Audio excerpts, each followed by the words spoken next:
They were all weird. Yeah, They wrestling were. fans. The fucking ECW fans. They're like one of a kind. They were all fucking weird. And I mean, they would show up at the Holiday Inn.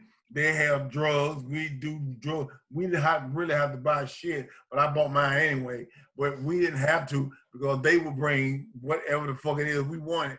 They would bring it to us.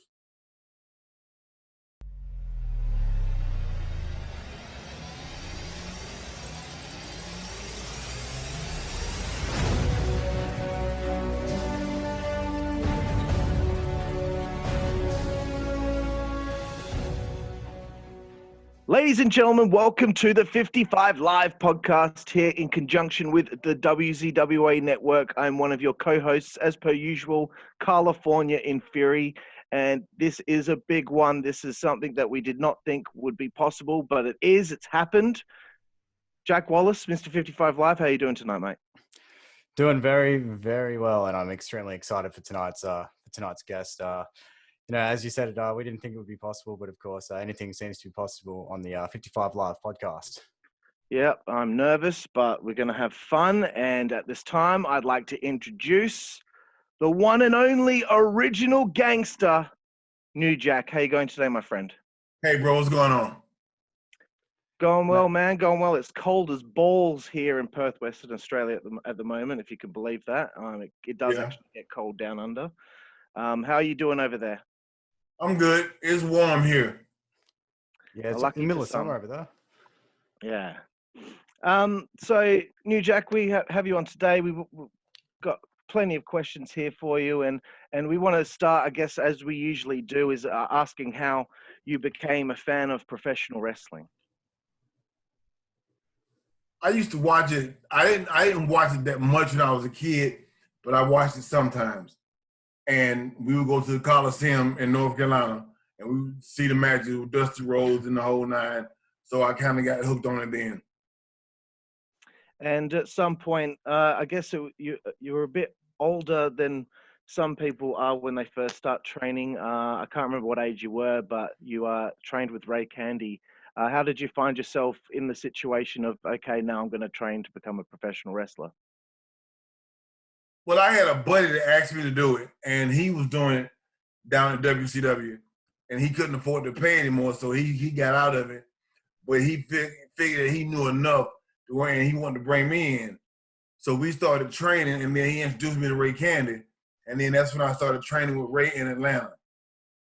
And I started when I was 29. That's right, 29. Awesome. So how was your experience training with Ray? It was cool. He taught me a lot. It was cool. Once you're done with your training with Ray, do you immediately start working in the USWA? No, it was a little indies company in Atlanta that I started working with, and then North Georgia Wrestling Allowance. I started working with them, and they put me on TV at like 4 a.m. Wow. I would stay up and watch it. It was me on TV, so I'm like, well, why not? That's a strange time slot to have wrestling on, man. But that's awesome, man. It'd be a fair few niche audience there, man. All staying up waiting to watch wrestling. All the hardcore fans. Right. I wanted to get into your time at Smoky Mountain with Mustafa. I found it awesome. I was watching a promo of yours recently, and the fact that you guys needed disclaimers was hilarious. How was your time in Smoky Mountain with Mustafa? Because you guys would have learned so much there alongside, with the likes feuding with the Thugs and Rock and Roll Express. I had a good time working with Mustafa. And Jim Cornette saw us one night on TV. He invited us to come down to Smoky Mountain and do a tryout. Yep. So the next month, they had a show in Atlanta, and he put us on the show. He liked what we was doing. So he offered us a job. So me and Mustafa went to Smoky Mountain and started working with Smoky Mountain. Yeah. Awesome, man. As I said with the disclaimers, man, because it's something you would never really see with any other tag team. It just shows the effect and the amount of heat you guys were managing to sort of bring on back in those days with Mustafa. I think that's absolutely incredible that you guys were able to have disclaimers for the promos. Right. There's also Something else I found out tonight was that you actually had a match with The Undertaker in 1995. But I Yeah, haven't been able to find any footage of that anywhere. Tell me about that. it was on the internet. They took it down, Man, I don't know why. but we did an angle with Tracy Smothers and Bob Armstrong Yep. against me, Mustafa, and D'Lo, and they brought in the Undertaker as a special guest for them, a special guest opponent, and we ended up working like for that whole weekend, and it went over real good. Man, what an incredible experience that would have been, especially like in that time when The Undertaker was, red hot. Yeah. With that dead man gimmick. Yeah, I wanted to talk about your feuds with the Thugs, Tracy Smothers and Tony Anthony, and the Rock and Roll Express. Do you have any stories from that time working with those guys?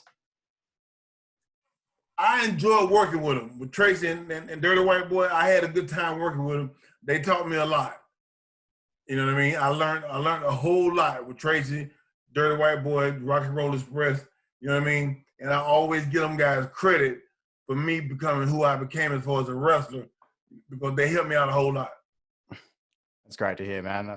It's always shows like the people that I've always found with a lot of wrestlers, the people that they teamed up with early and worked with early, they seem to learn so much from them, and especially two teams like that with such so much experience as well. It would have been so awesome to sort of work under and learn from them. Right. Around the same I'll tell time. you what, though, Jack. I'll tell you Yeah, what, go on. though. It seems like in several of our interviews, Tracy Smothers' name always seems to come up early on in a lot of guys' career, especially those ECW guys. Have you got any personal stories of Tracy Smothers and maybe partying with the Rock and Roll Express? We didn't really party in Smoky Mountain because we had so much heat. It was like after our matches, we was getting in the car and we was leaving to go to the next town. All right. Yeah. You know what I mean? We didn't hang out because the fans didn't like us and we didn't like them. You know what I mean? So we was in there, we got paid, we got the fuck out of there. You know what I mean? And I was done. And I would see them the next night in the next town. Fair enough. Was there ever sort of any moments where like very volatile situations with fans where they got a bit too close for comfort and, had you been a second later, you might have been totally screwed? Let me say it again. Were there any sort of moments with those fans when you say you were like getting out? Was there any moments where there could have been, 1 second later that you got out and you would have been maybe screwed with getting out? I mean, the fans didn't like us. Yeah. They hated us. You know what I mean? And I didn't like them motherfuckers either. Of course not. And there were times when the cops had to escort us to the building. After the match, they escort us back to the police station, and then we get in our car and we'll leave. The fans were like throwing bottles at us and bricks and shit. You know what I mean? And it was nuts. But I mean, that was just part of being in Smoky Mountain, being black, a heel tag team. That's what came along with it. Wrestling fans, man, there's something else, especially in that time period, man. It's crazy. But I think being able to sort of draw that amount of heat, that's something to be really proud of, especially as a heel. Yeah. Well, I wanted to kind of seg into you joining ECW and immediately working with the Public Enemy with yourself and Mustafa. How was that for you? I just watched the footage of your debut a few hours ago. How was that for you, that first night in ECW? It was nuts. It was nuts. The fans were crazy, and I mean, it was an atmosphere that you can't compare it to nothing else. It was just off the fucking hook. You know what I mean? And we came in and we got established from day one, and we did a run with Public Enemy, and it went over real good.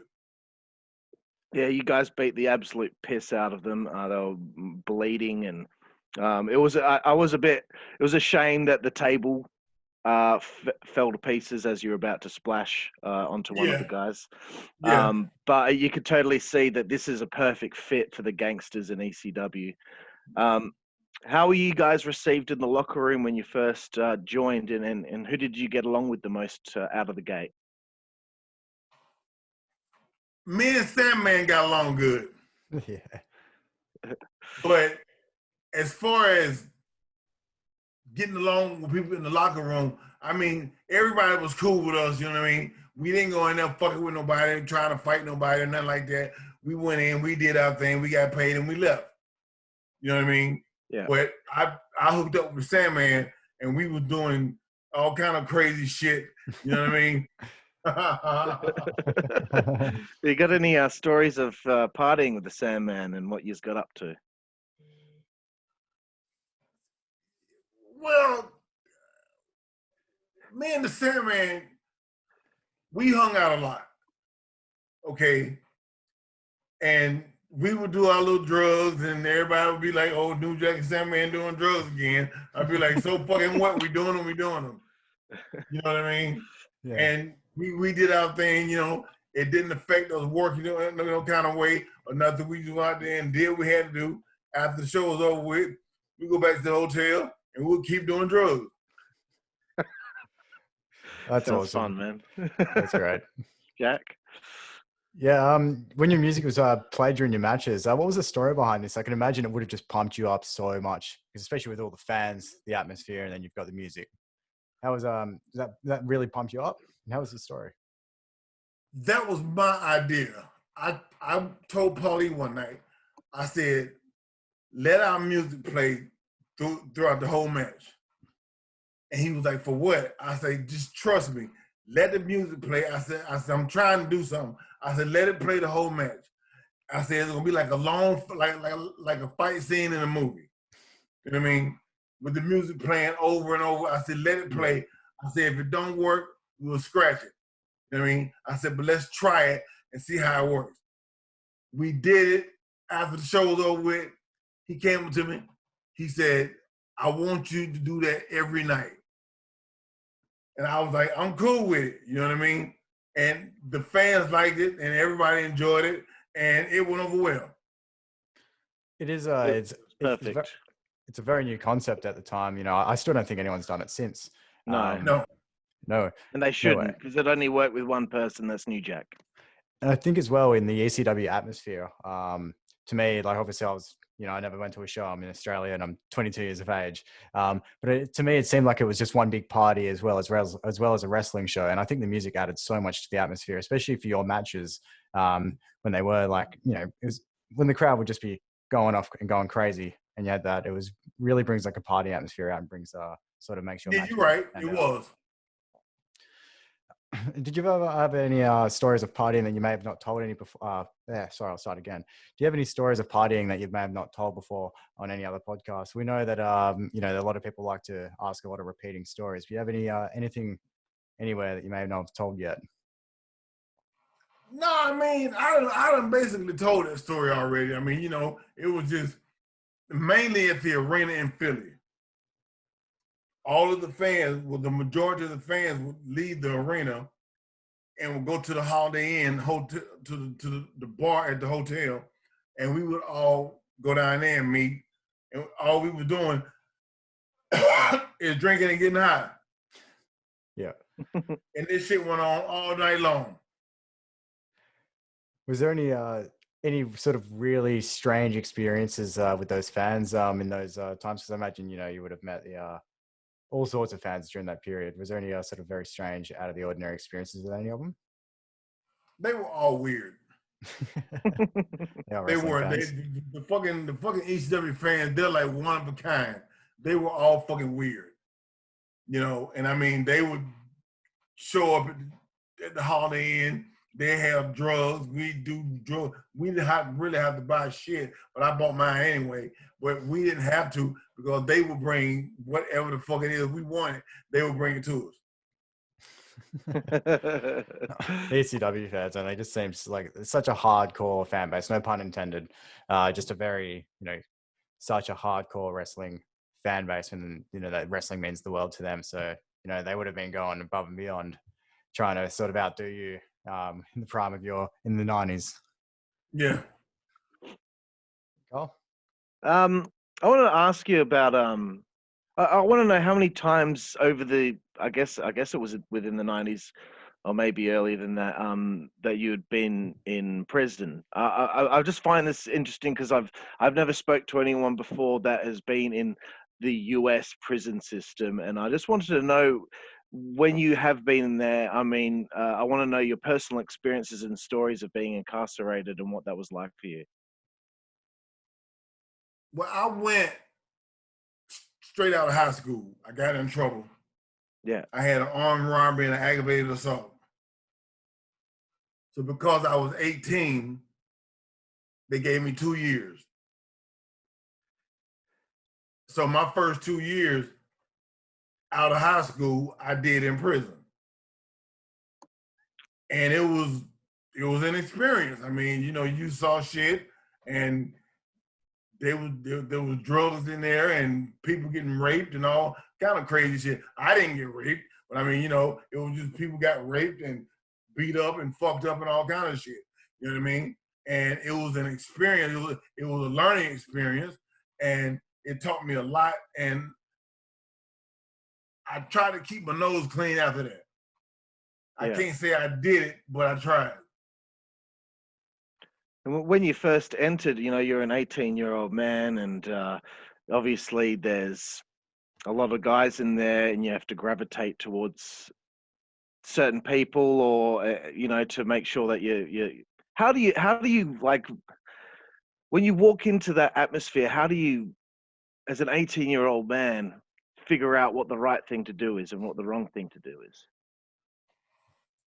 Well, I mean, nobody bothered me because, like I said, I was straight out of high school, and you know, I was lifting weights. I was big, you know what I mean, and I didn't have a problem as far as that goes. I got in a few fights, and I damn near killed a guy. So they was just like, leave that motherfucker alone. You know what I mean? And I took care of myself. You know, and like I said, I learned something new in there every day. But I took care of myself, and I managed to get out and go to college. And what was it that you studied at college? Physical ed. Physical ed. Oh, okay, cool.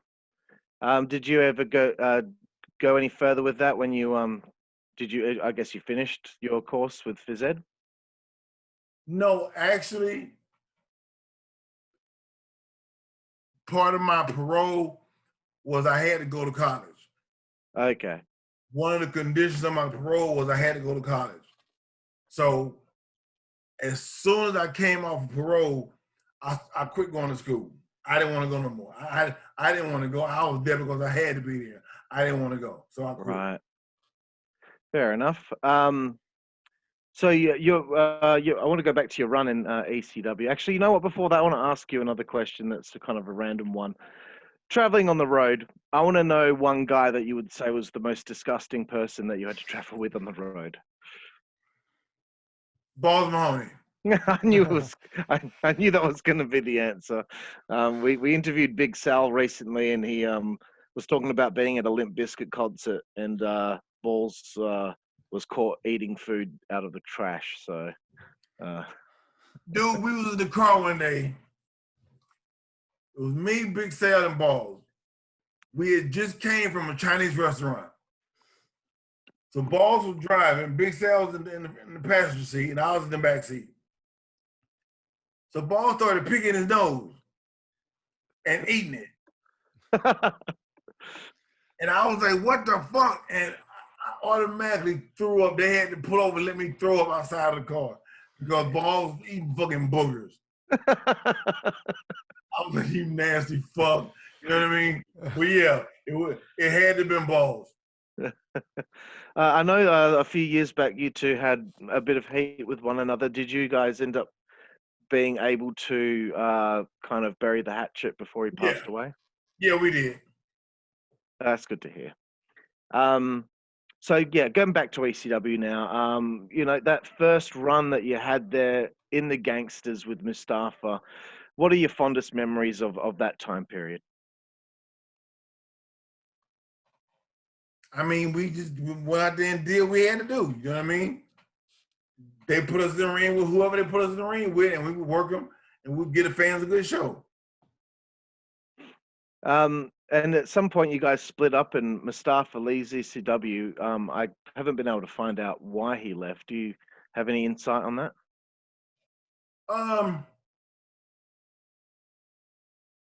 me and Mustafa had just got the belts. And he had moved to California. Well, I'm sorry, Nevada. And he no-showed. We were supposed to be doing an angle against the Dudleys down in Wildwood, New Jersey. And Mustafa no-showed. So Terry Funk came up to me and he was like, I saw your partner last week in Nevada. And I was like, who? He said, Mustafa. So when I talked to Mustafa, I was like, why didn't you come to the show last week? And he made up some bullshit excuse. And I said, we just got the belts. I said, and you pulling this shit now?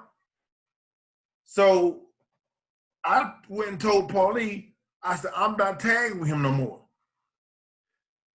He said, we just put the belts on y'all. I said, we'll take them off. I said, because I'm not tagging Mustafa no more. So he took the belts off of us.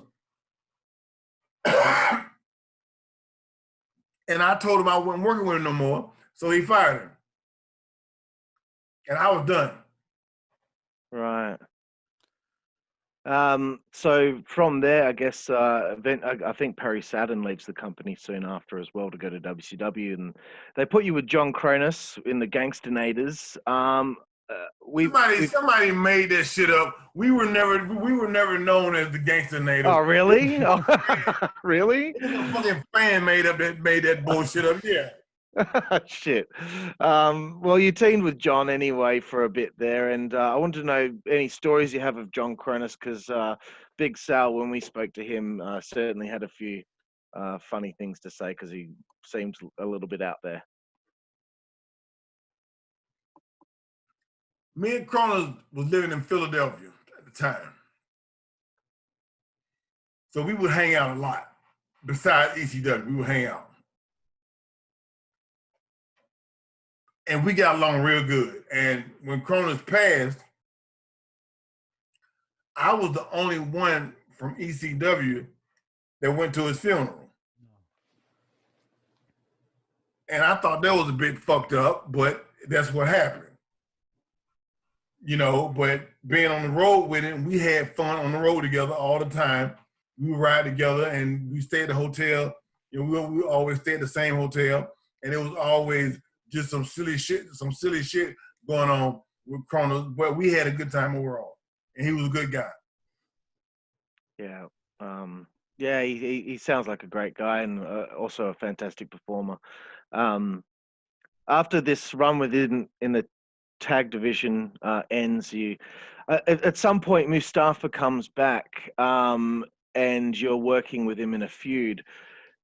How are you feeling, you know, at this point when you know, you had already felt the way you felt when the team split up? How are you feeling with him coming back? Had you guys kind of buried the hatchet and, you know, wanted to do something together? No, we didn't bury the hatchet. It was like Paulie was asking me, could I work with him? Okay. And at first I said, yeah. And then I told him, no, I couldn't. He said, well, Jack, you told me you would do it. So he paid me enough money to do it. Right.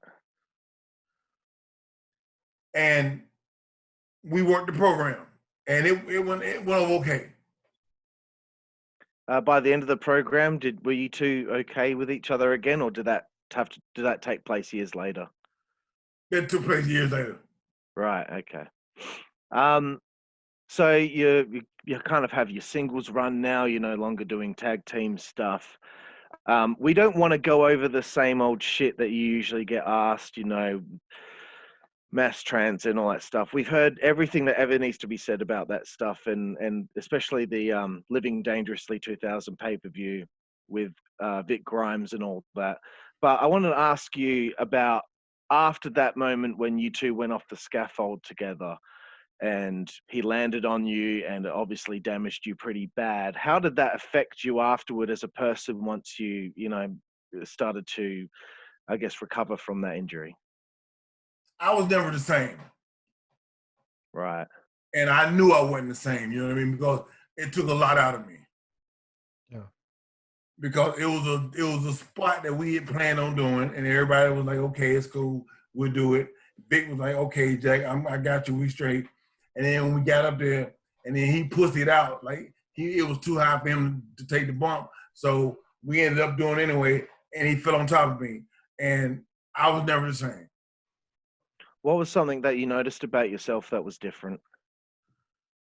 Well, for one, I lost my sight in my right eye. That was different. Yeah. And did you now know that you had to kind of work differently when you would wrestle, or Yeah. Right, okay. And obviously to this day that still affects you. Right. Jack, back over to you, bro. Yeah, as Carl's mentioned numerous times, we had Big Sal on the podcast I think it was about a month ago now. And he told us the story about the XPW invasion at Heatwave 2000. And he mentioned the brawl that happened outside. And he told a funny story about you at the time you were on crutches and you came out and you were just screaming at all the ECW boys to get in there and tell them to, get them, just beat them down and all that sort of stuff. What's your memories from the night of the XPW invasion at Heatwave 2000? I remember them coming down. They was trying to come down the ringside, and they was making a lot of noise. I was in the back watching the monitor. So they came in, they made all this fucking noise. So they came outside, and we was outside in the back. They came outside, and it was just a big smosh. Everybody just ran in and started fighting, and I was swinging crutches. Yeah, it's a great story. I mean, I've heard sort of another version from that version from Big Sal about you swinging the crutches around, and I just thought that was great as well. What was the injury from that put you on the crutches? I had surgery. Had surgery. What was was it from the injury with the Danbury fall, or was it something else? Yeah. Fucking hell. Jeez, man. How did you find out ECW was closing down in 2001? You could tell from the way Paulie started booking the show. He booked the show like he didn't really give a fuck. He was just putting shit together. You know what I mean? And it was like, I could see the writing on the wall. And I was like, I'm leaving. I was one of the first ones to leave. I was like, I'm leaving before I get told to get out, I'm leaving. So I left. Yeah. No, and we've heard that the same thing from numerous other ECW guys who have spoken out on the topic. Everyone could see it writing on the wall. Some were smarter than others, because I know that if you were sort of one of the last to leave, you would have probably been owed a shit ton of money and that you were probably never going to see. Right. Carl? I wanted to kind of scale back a little bit and talk about what it was like working with the Baldies. Obviously, don't really want to talk about Big Grimes, but what it was like to work with Tony DeVito and Angel during 2000. I enjoyed working with him. I had a good time working with him. Yeah, I love working with Angel. I love working with DeVito.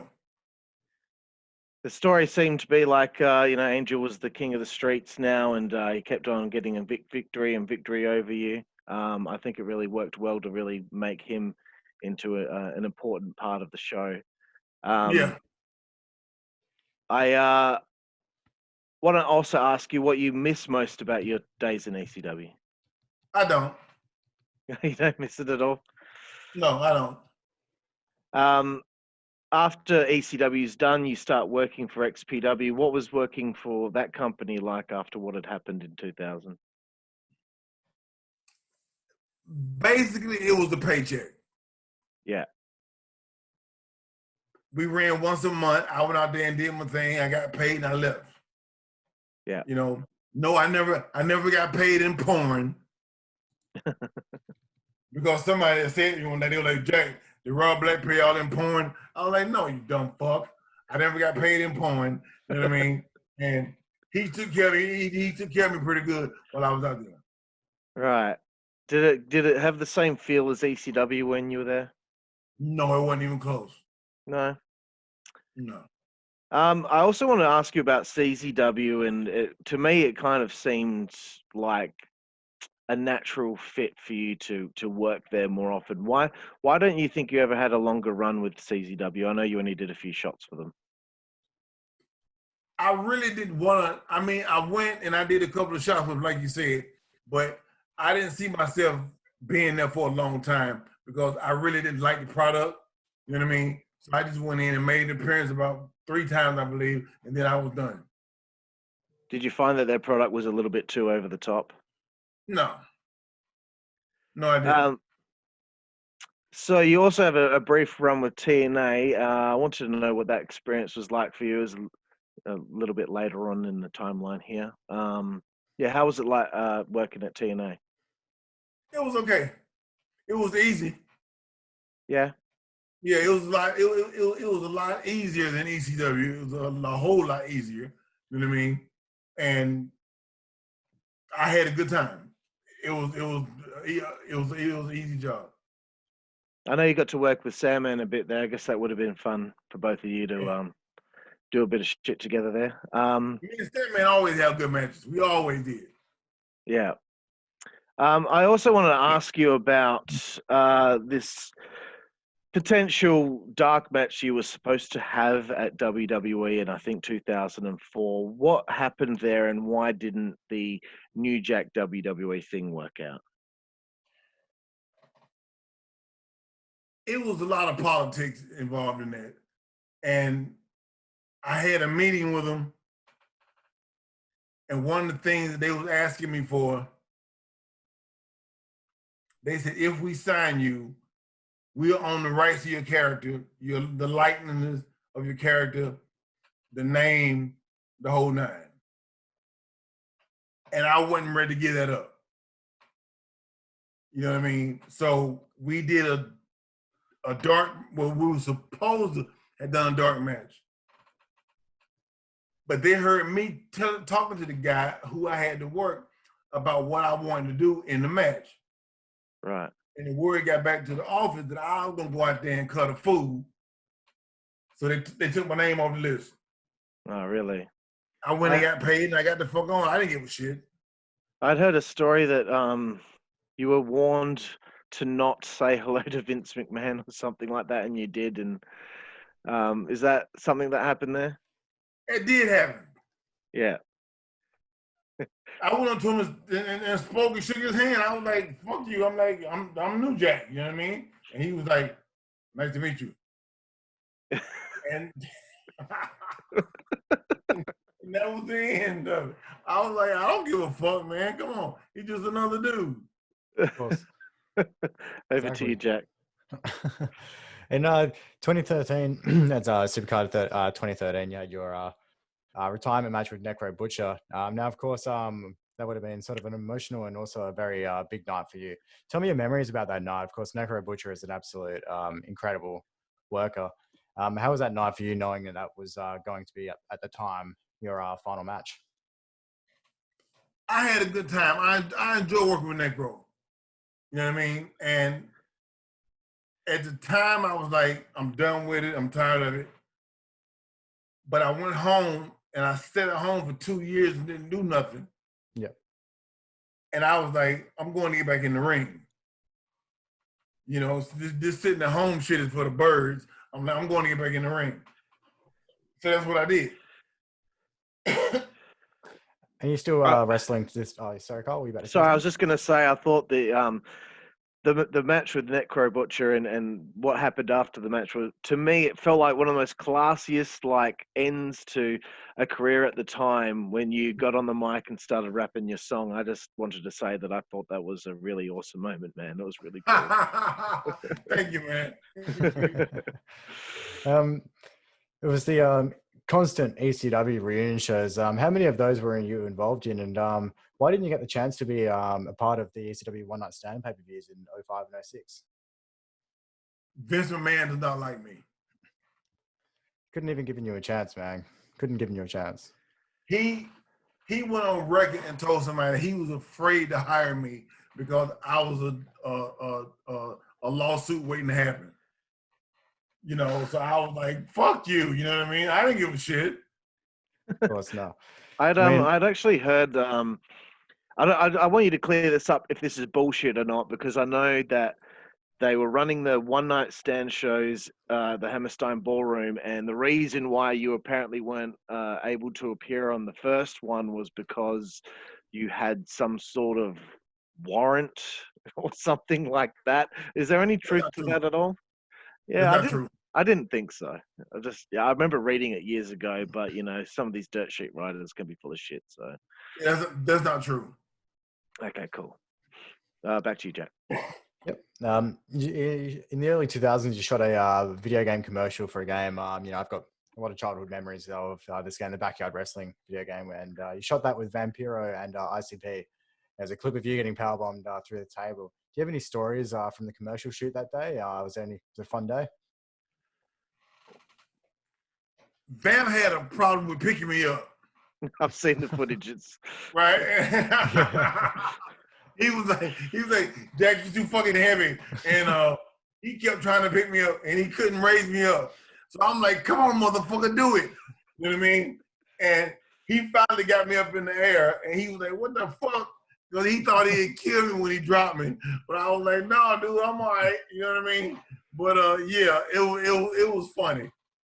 It's funny because at one stage, everything stops because now New Jack is yelling and he's taken over the shoot. Just fucking pick me up, motherfucker. Let's fucking do this. Come on, Jack. I don't want to hurt you, man. I don't want to. Fuck. I don't care. We're fucking doing it. And you're pumping him up. You're whacking him. Come on. Let's do it. Come on. Come on. I love that footage. It's fantastic. Yeah, back Over to me, Jack. I wanted to ask you about the experience with Extreme Reunion, Extreme Rising, the attempt at bringing back something that's dead with Shane Douglas and Steve O'Neill, etc. What was your thoughts on that experience? Steve O'Neill's a fat piece of shit. Yep. And as far as bringing it back, Shane didn't know what he was doing. You know what I mean? He tried. But he didn't have the ingredients that Paulie did. You know what I mean? And we did about 3 shows, and that was the end of it.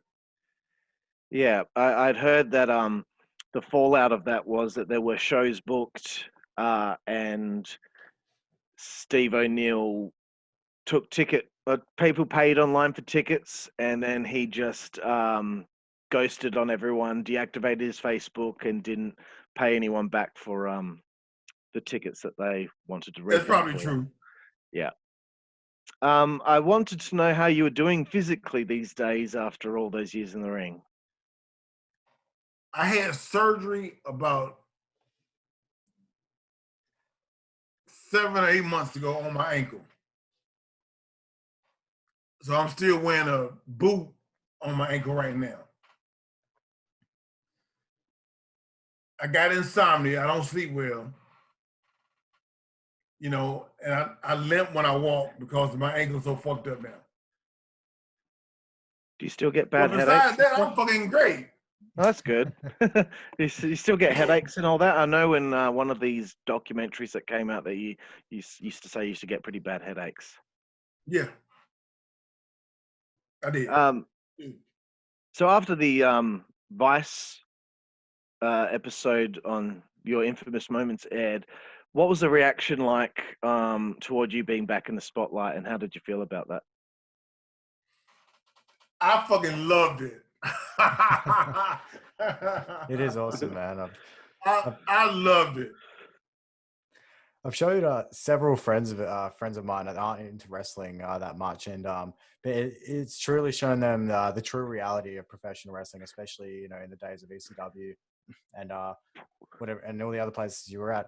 And they've also sort of grown a much bigger appreciation after watching those Vice documentaries. They were great.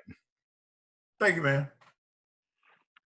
So I wanted to talk about your book and the process of writing it, and give you an opportunity to tell any fans out there that might be watching this, what they can expect from it.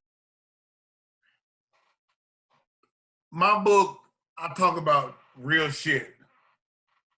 It's not like a wrestling book.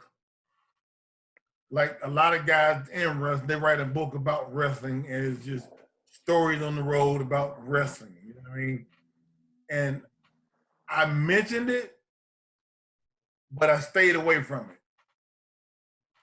Buy the book, you'll see what's in it. Another question I had is, what are the biggest misconceptions that people have about you? People think I'm crazy. I hear that all the time. It's like, I think I'm the only person on the planet that somebody can wish a Merry Christmas to, and it goes like this: Merry Christmas, motherfucker, you crazy son of a bitch. You know what I mean? And it's like, I get that all the fucking time. I don't give whatever kind of holiday it is. At the end, I'm a motherfucker. Anyone listening to this interview, you can see the man's not crazy. It's all good. He's not. He's quite nice, actually. I also want to ask you another question of what the best advice you were ever given in the business.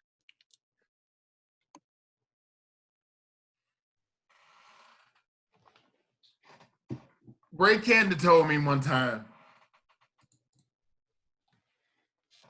he said, Jack, whatever you do, don't let them white boys play you to be a fool. He said, don't get caught up in the ass kissing game. He said, don't let them white boys play you to be a fool. You know what I mean? He said, stay true to what you're doing. He said, you'll go a long way. And I have. I believe he also said to you once, try to, what was it that he said? Something about, think about something that you've never seen before and try to be that, or something along those lines. He told me, he said, creating a character, he said, is real tricky.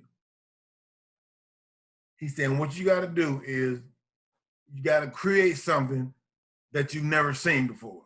Yeah. And I was like, that's a mind fuck. You know what I mean? Because I'm like, how am I going to create something that I've never seen? He said, that's just it. You go out and create something that you've never seen. And that's what I did. That certainly is what you did. And I don't think we're going to see anything like that again, especially with the way that wrestling is these days. You never see it again. No, Never. no. You see New Jack on television and you're like, that guy would kick my ass. Now you see some of the guys on television, you're like, I think I might have a shot with that guy. I also want to ask you about the Terry Funk roast. And I wanted to know what exactly it was that happened that evening. Dude, I was on pills. I've been taking pills like all day. So, and then I was drinking. So between that vodka and orange juice and me taking Xanax and Percocet, I was high as a motherfucker. So when it came down to us doing the roast with Terry Funk, I couldn't sit still. Every time that I would go sit down, somebody would say something, and I'd jump up and run back up to the podium and start talking again. And everybody got mad at me. They was like, why don't you sit the fuck? But I was like, I was having a ball, but dude, they were pissed. Everybody in there was pissed. I'll tell you this, though. You looked fantastic. That was a hell of an outfit you were wearing that night. Thank you, man. When it comes to the drugs and the stuff that you've done over the years, when was there finally a time where you're like, I'm not doing that anymore? When I found out I had a bad heart. Okay. Oh. Then I stopped. Yeah, so you made that decision then to... Yeah. Okay. How long ago was that? 2000. Okay. Oh, very long time ago. So I want to ask you any advice that you would want to give anybody in this day and age that wants to become a wrestler. Good luck. Fair point. Damn. Good fucking luck. Good point. I'll explain it. So this segment, New Jack, is called 5 Second Frenzy. You've got 5 seconds to answer each question. And I know with wrestlers, sometimes they need more than 5 seconds, but that's okay. It's just to get to know a little bit more about you and things that you might not usually get asked. So the first question is, who was your favorite opponent? Balls. Do you have a favorite match that you performed in? Big Grimes. Awesome. When I threw him off the scaffold, that was my favorite one, Big Grimes. Did you ever Is, talk to him after that happened? No. I I didn't can't think blame so. you. I can't blame you. Sorry. I can't. What's your favorite alcoholic beverage? Vodka. Very nice. Your favorite food? Seafood. Your favorite TV show? Cops. Nice. Your favorite film? Evil Dead. Nice. Nice. What's your favorite female body part? Tits. Sick. And lastly, what's your favorite curse word? Fuck. Awesome. Awesome, bro. Well, again, we want to thank you for your time today, New Jack. It's really been. I'm spun out that we got the opportunity to talk to you, and I hope that you look back on what you did in wrestling, very proud of the cutting edge shit that you came up with and that you did, and you know, from two guys here in Perth, Western Australia, me and Jack, we just want to say we appreciate what you put yourself through over the years, and we just hope that you're proud with everything that you've accomplished. Thank you, man. I appreciate y'all having me. No worries. Awesome, And man. that was the 55 Live podcast here in conjunction with the WZWA Network. I'm Carl alongside Jack and New Jack, and we will see you next time. Thank you. Peace. Thank you.